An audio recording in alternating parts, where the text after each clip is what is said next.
ನಿಮಗೆ NEET application ನೀವು ಯಾವ ರೀತಿ ಫಿಲ್ಅಪ್ ಮಾಡಬೇಕು ಮತ್ತೆ ಫಿಲ್ಅಪ್ ಮಾಡಬೇಕಾದ್ರೆ ಏನೇನು ಮಿಸ್ಟೇಕ್ಗಳನ್ನ ಮಾಡ್ತೀರಾ, ಏನೇನು ಮಿಸ್ಟೇಕ್ಗಳನ್ನ ಅವಾಯ್ಡ್ ಮಾಡಬೇಕು ಅನ್ನೋ ಡೀಟೇಲ್ ಇನ್ಫಾರ್ಮೇಶನ್ ಈ ಒಂದು ವಿಡಿಯೋದಲ್ಲಿ ಸಿಗುತ್ತೆ. ನೀಟ್ ಅಪ್ಲಿಕೇಶನ್ ಏನಾದರೂ ಆಗ್ತಾ ಇರಾ ಅಂದ್ರೆ ಈ ಒಂದು ವಿಡಿಯೋನ ಮಿಸ್ ಮಾಡ್ಕೊಳಕ್ ಹೋಗ್ಬಿಡಿ, ಕೊನೆವರೆಗೂ ಕೂಡ ನೋಡಿ. ಅದಕ್ಕಿಂತ ಮುಂಚೆ ಯಾರು ಚಾನಲ್ ಸಬ್ಸ್ಕ್ರೈಬ್ ಮಾಡ್ಕೊಂಡ್ರಲ್ಲ, ಪ್ರತಿಯೊಬ್ರು ಕೂಡ ಕೆಳಗಡೆ ಸಬ್ಸ್ಕ್ರೈಬ್ ಬಟನ್ ಅಂತ ಕಾಣ್ತಾ ಇರುತ್ತೆ, ಅದನ್ನ ಕ್ಲಿಕ್ ಮಾಡಿ ಪಟ್ಟಂತ ಸಬ್ಸ್ಕ್ರೈಬ್ ಮಾಡ್ಕೊಳ್ಳಿ. ಹಾಗೆ ಪ್ರತಿಯೊಬ್ರು ಕೂಡ ವಿಡಿಯೋಗೊಂದು ಲೈಕ್ ಕೊಡಿ. ನೆಕ್ಸ್ಟ್ ನೀವು ಕಾಲೇಜ್ ಹೋಗಿ ಅಡ್ಮಿಷನ್ ಆಗೋರು ಕೂಡ ಅಪ್ಡೇಟ್ಸ್ ಬರುತ್ತೆ. ಮತ್ತೆ ಕ್ವಿಕ್ ಆಗಿ ಅಪ್ಡೇಟ್ಸ್ ಬೇಕು, ಯಾವುದೇ ತರದ ಸಿಂಗಲ್ ಅಪ್ಡೇಟ್ ಕೂಡ ಮಿಸ್ ಆಗಬಾರ್ದಂದ್ರೆ ಟೆಲಿಗ್ರಾಮ್ ಚಾನಲ್ ಲಿಂಕ್ ಬಂದ್ಬಿಟ್ಟು ಡಿಸ್ಕ್ರಿಪ್ಷನ್ ಬಾಕ್ಸ್ ಕಮೆಂಟ್ ಸೆಕ್ಷನ್ ಇರುತ್ತೆ, ಅದಕ್ಕೆ ಜಾಯ್ನ್ ಆಗಿ ಅಲ್ಲಿ ನಿಮಗೆ ಕ್ವಿಕ್ ಆಗಿ ಅಪ್ಡೇಟ್ ಸಿಗುತ್ತೆ. ಇವಾಗ ನಾವು ಡೈರೆಕ್ಟ್ ಆಗಿ ವಿಡಿಯೋ ಬಗ್ಗೆ ಬರೋಣ. ಇಲ್ಲಿ ನೀವು ನೀಟ್ ಅಪ್ಲಿಕೇಶನ್ ಹಾಕ್ಬೇಕಂದ್ರೆ ಜಸ್ಟ್ ಕ್ರೋಮ್ ಫೈರ್ಫಾಕ್ಸ್ ಬ್ರೌಸರ್ ನ ಯೂಸ್ ಮಾಡಿ NTA ನೀಟ್ ಅಂತ ಸರ್ಚ್ ಮಾಡಿ. ಇಲ್ಲಿ ಫಸ್ಟ್ ಲಿಂಕ್ ಏನ್ ಕಾಣ್ತೀರಾ ಈ ಒಂದು ಲಿಂಕ್ ಮೇಲೆ ಕ್ಲಿಕ್ ಮಾಡಿ. ಇಲ್ಲಿ ಕ್ಲಿಕ್ ಮಾಡಾದ್ಮೇಲೆ ನೀಟ್ UG 2020-25 ರಿಜಿಸ್ಟ್ರೇಷನ್ ಅಂತ ಕಾಣ್ತಿದೆಯಲ್ಲ, ಈ ಒಂದು ಲಿಂಕ್ ಮೇಲೆ ಕ್ಲಿಕ್ ಮಾಡಬೇಕಾಗುತ್ತೆ. ಕ್ಲಿಕ್ ಮಾಡಿದ ತಕ್ಷಣ ನಮಗೆ ಪೇಜ್ ಬಂದ್ಬಿಟ್ಟು ಈ ರೀತಿ ಓಪನ್ ಆಗುತ್ತೆ. ಇಲ್ಲಿ ನಮಗೆ 3 ಆಪ್ಷನ್ ಬರುತ್ತೆ, ಸರಿನಾ. ಆಲ್ರೆಡಿ ಎಕ್ಸಿಸ್ಟಿಂಗ್ ಕ್ಯಾಂಡಿಡೇಟ್ ಅಂತ ಇದೆ, ಮತ್ತೆ ರಿಜಿಸ್ಟರ್ ಯುವರ್ ಪ್ರೊಫೈಲ್ ಅಂತ ಇದೆ. ಇನ್ನು ನೀವು ಲಾಗಿನ್ ID ಕ್ರಿಯೇಟ್ ಮಾಡ್ಕೊಂಡಿಲ್ಲ ಅಂದ್ರೆ ನ್ಯೂ ರಿಜಿಸ್ಟ್ರೇಷನ್ ಅಂತ ಕಾಣ್ತಿದೆಯಲ್ಲ, ಈ ಒಂದು ಟ್ಯಾಬ್ ಮೇಲೆ ಕ್ಲಿಕ್ ಮಾಡಬೇಕಾಗುತ್ತೆ. ಮಾಡಿದ ತಕ್ಷಣ ನಮ್ಗೆ ಏನಾಗುತ್ತೆ ಅಂದ್ರೆ ಈ ರೀತಿ ಪೇಜ್ ಬಂದು ಓಪನ್ ಆಗುತ್ತೆ. ಇಲ್ಲೇನಿರುತ್ತೆ ಅಂದ್ರೆ ಇನ್ನು ಡೌನ್ಲೋಡ್ ಇನ್ಫಾರ್ಮೇಶನ್ ಬುಲೆಟಿನ್ ಇದೆ, ಬೇಕಾದ್ರೆ ಡೌನ್ಲೋಡ್ ಮಾಡ್ಕೊಂಡು ನೀವು ಓದ್ಕೋಬಹುದಾಗಿರುತ್ತೆ. ನಂತರ ಇಲ್ಲಿ ಕೆಲವು ಇನ್ಸ್ಟ್ರಕ್ಷನ್ ಗಳಿರುತ್ತೆ, ಮತ್ತೆ ಏನೇನು ಡಾಕ್ಯುಮೆಂಟ್ಸ್ ಬೇಕು ಅನ್ನೋದು ಕೂಡ ಡೀಟೇಲ್ಸ್ ಇರುತ್ತೆ. ಅಲ್ಲೇ ಇದನ್ನ ನೀವು ನೋಡ್ಕೋಬೇಕಾಗುತ್ತೆ. ಇದನ್ನೆಲ್ಲಾನು ಕೂಡ ಓದ್ಕೊಂಡು ಈ ಒಂದು ಟ್ಯಾಬ್ ಮೇಲೆ ಕ್ಲಿಕ್ ಮಾಡಬೇಕಾಗುತ್ತೆ. ಇಲ್ಲಿ ಕ್ಲಿಕ್ ಟು ಪ್ರೊಸೀಡ್ ಮೇಲೆ ಕ್ಲಿಕ್ ಮಾಡಬೇಕಾಗುತ್ತೆ. ಅದಾದ್ಮೇಲೆ ಇಷ್ಟು ಡೀಟೇಲ್ಸ್ ಕೂಡ ನೀವು ಫಿಲ್ಅಪ್ ಮಾಡ್ತಾ ಬರಬೇಕಾಗುತ್ತೆ.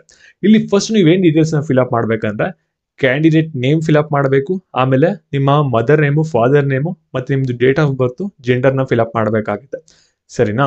ಇವಾಗ ನಾನು ಈ ಒಂದು ಡೀಟೇಲ್ಸ್ ಎಲ್ಲಾನು ಕೂಡ ಫಿಲ್ಅಪ್ ಮಾಡಿ ನಿಮ್ಗೆ ಇಲ್ಲಿ ಲೈವ್ ಆಗಿ ತೋರ್ಸಕ್ಕಾಗಲ್ಲ, ಯಾಕಂದ್ರೆ ಇಲ್ಲಿ ನೀವು ನೋಡಬಹುದು KCT ಅಪ್ಲಿಕೇಶನ್ ಯಾವ ರೀತಿ ನೀವು ಫಿಲ್ಅಪ್ ಮಾಡಬಹುದು ಅನ್ನೋ ಲೈವ್ ಡೆಮೋ ತೋರಿಸಿರೋದಕ್ಕೆ ಇಲ್ಲಿ ಯೂಟ್ಯೂಬ್ ಕಡೆಯಿಂದ ಸ್ಟ್ರೈಕ್ ಬಂದಿದೆ. ಯಾಕಂದ್ರೆ ಯೂಟ್ಯೂಬ್ ಅವ್ರು ಏನ್ ಮಾಡಿದ್ರೆ ಅಂದ್ರೆ ಹೊಸ ಪಾಲಿಸಿನ ತಂದಿದ್ದಾರೆ. ಅಂದ್ರೆ ಯಾವುದೇ ತರದ ಪರ್ಸನಲ್ ಡೀಟೇಲ್ಸ್ ನ ಇಲ್ಲಿ ಶೋ ಮಾಡೋವಾಗಿಲ್ಲ ವಿಡಿಯೋದಲ್ಲಿ, ಅದನ್ನ ಎಂಕರೇಜ್ ಮಾಡಬೇಡಿ ಅಂತ ಇವಾಗ ಹೊಸ ಗೈಡ್ಲೈನ್ಸ್ ಬಂದಿದೆ. ಅದರಿಂದ ನಿಮ್ಗೆ ಇವಾಗ ಯೂಟ್ಯೂಬ್ ಅಲ್ಲಿ ಫುಲ್ ವಿಡಿಯೋ ನಿಮ್ಗೆ ಹಾಕಕ್ಕಾಗಲ್ಲ ನೀಟ್ ಅಪ್ಲಿಕೇಶನ್ ಯಾವ ರೀತಿ ಫಿಲ್ಅಪ್ ಮಾಡೋದು ಅನ್ನೋದನ್ನ. ಆದ್ರೆ ನಿಮ್ಗೆ ಯಾವ ರೀತಿ ನೀವು ಒಂದು ನೀಟ್ ಅಪ್ಲಿಕೇಶನ್ ಫಿಲ್ಅಪ್ ಮಾಡೋದು ಅನ್ನೋದನ್ನ ನಮ್ಮ ವೆಬ್ಸೈಟ್ ಅಲ್ಲಿ ಮತ್ತೆ ಆಪ್ ಅಲ್ಲಿ ಅಪ್ಡೇಟ್ ಮಾಡಿದ್ವಿ. ಇದು ಕಂಪ್ಲೀಟ್ಲಿ ಫ್ರೀ ಇರುತ್ತೆ ನಿಮ್ಗೆ. ಅದನ್ನ ನೀವು ಯಾವ ರೀತಿ ಆಕ್ಸೆಸ್ ಮಾಡೋದಂದ್ರೆ ಇಲ್ಲಿ edusmarty.in ಅಂತ ಸರ್ಚ್ ಮಾಡಿ, ಫಸ್ಟ್ ವೆಬ್ಸೈಟ್ ಬರುತ್ತೆ, ಆ ಒಂದು ಲಿಂಕ್ ಮೇಲೆ ಕ್ಲಿಕ್ ಮಾಡಿ. ನಂತರ ಇಲ್ಲಿ ಬೈ ನೋ ಮೇಲೆ ಕ್ಲಿಕ್ ಮಾಡಿ. ಇಲ್ಲಿ ನಿಮ್ಗೆ ಫ್ರೀ ಅಂತ ಇರುತ್ತೆ ಫಸ್ಟ್ ಕೋರ್ಸ್ ಏನೇ, ಈ ಒಂದು ಆಪ್ಷನ್ ಮೇಲೆ ನೀವು ಕ್ಲಿಕ್ ಮಾಡಬೇಕಾಗುತ್ತೆ. ನಂತರ ಇಲ್ಲಿ ಎನ್ರೋಲ್ ಮೇಲೆ ಕ್ಲಿಕ್ ಮಾಡ್ಬಿಟ್ಟು ನೀವು ಇದನ್ನ ಆಕ್ಸೆಸ್ ಮಾಡಬಹುದಾಗಿರುತ್ತೆ.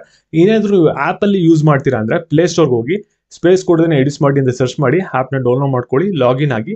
ಅಲ್ಲಿ ಮೇಲ್ಗಡೆ ಕ್ಯಾಟಗರಿಲೇ ಫ್ರೀ ಅಂತ ಇರುತ್ತೆ, ಈ ಒಂದು ಆಪ್ಷನ್ ಮೇಲೆ ಕ್ಲಿಕ್ ಮಾಡಿ. ನಂತರ ಇಲ್ಲಿ ನೀಟ್ ಸೆಕ್ಷನ್ ಬನ್ನಿ.